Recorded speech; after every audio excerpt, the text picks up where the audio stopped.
지난 4월 25일 일본 정부는 미국 관세 정책에 대응하기 위한 긴급 대책을 확정했습니다. 일본 정부는 향후 미국과의 관세 협상 결과에 따라 추가 대응책을 마련해 나갈 것으로 전망되며 이를 면밀하게 모니터링해 우리 정부의 대응책 마련에 활용할 수 있을 것으로 보입니다.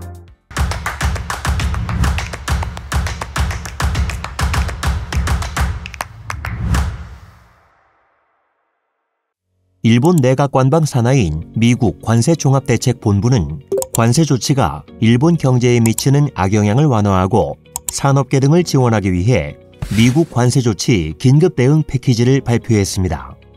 긴급 대응 패키지는 기존에 일본 정부가 추진하던 경제 대책들도 하나로 묶어서 책정한 것으로 일본 국내 대응이 주를 이루고 있는데요.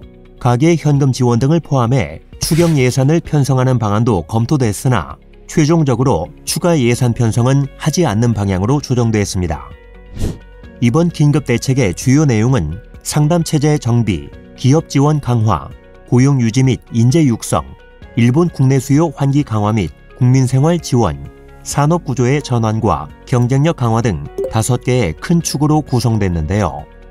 먼저 일본 무역진흥기구 등의 특별 상담 창구를 설치하고 관련 지자체와 연대해 기업 등의 신속한 정보를 제공함으로써 상담 체제를 정비할 계획입니다.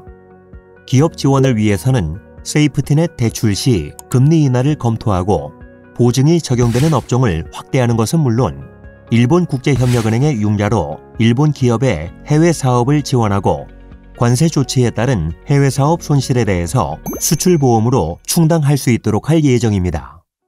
이 밖에도 지역관광 관련 캠페인을 통해 관광 수요를 환기하고 지방교부금을 활용한 지역상품권을 통해 소비를 뒷받침한다는 방침입니다. 저소득층 세대 지원을 위해 1세대당 3만원씩 지급하고 소득세 감면 추진 계획도 밝혔습니다.